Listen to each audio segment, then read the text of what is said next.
ढेंकानाल जिला वाणिज्य और शिल्प प्रतिष्ठान पक्षरु सुवर्ण जयंती समारोह स्थानीय मिनी स्टाडियम परिसर में अनुष्ठित होईछि।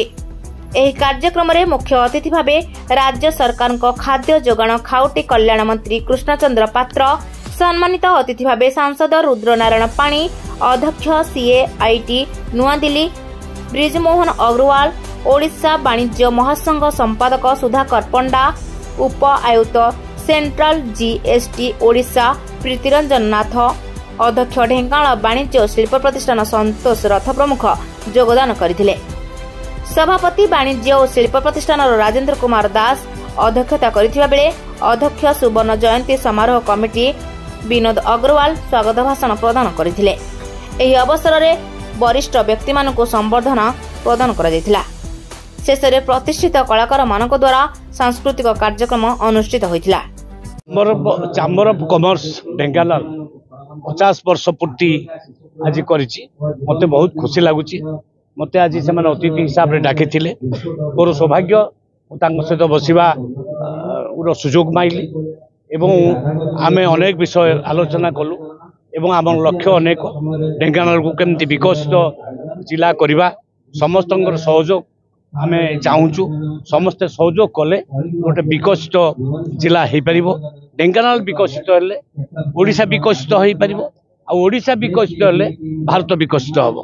तेणु केही को गोटाक पछे रहीगले सारा भारत वर्ष विकसित राष्ट्र हो पार ना। ये विश्वास नहीं आम चलीचु। मोर विश्वास जे माननीय मुख्यमंत्री आदरणीय मोहन चरण माझी नेतृत्व में ओडिशा निश्चित 2036 सुधा विकसित राज्य हबारे सक्षम हो पार। एटा गोटे आज आमर बहुत प्रतीक्षित दिवस गोटे 50 वर्ष या भीतर अतिबाहित हो गलानी। ढेंकानाल चैम्बर ऑफ कॉमर्स जोटा कि ओडिशा रे प्रथम चैम्बर ऑफ कॉमर्स जे कि गोल्डन जुबली सेलिब्रेट करुछि। अवसर रे माने आमे बहुत गुरे पुराना व्यवसायी मानक संवर्धित करने सहित बहुत गुरे गठनमूलक कार्य समाज में भी कर लक्ष्य रखुଛୁ। वर्ष जिते मैक्सिमम लोक को आम सहायता कर व्यापारी मान उन्नति कर्मशाला आम ऑफिस मानक रखा एवं एडमिनिस्ट्रेशन सागर मिसिकिना जिते सोसाइटी भल मंद कम निजक जड़ित रखा ये सब प्लान वर्ष जाक आम रखीचु।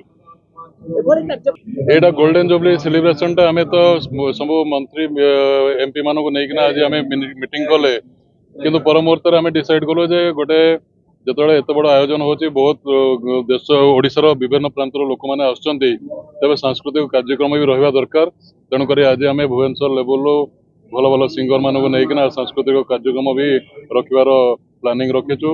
एटा गोटे 50 वर्ष गोटे जोटा कह जाए गोटे इतिहास आम तेणुक एत बड़ आयोजनटा बड़ आकार कर इच्छा समस्त व्यक्त कले। सब एग्जीक्यूटिव बॉडी मेंबर माने खोला हृदय समस्त समर्थित आर्थिक मानसिक स्तर में पूरा सपोर्ट कले जहाँफल कि आज आम एत बढ़िया आकार एटा आज सेलिब्रेट कर। ढेंकानाल मालविका बेहरा रिपोर्ट रूपाथालिया न्यूज।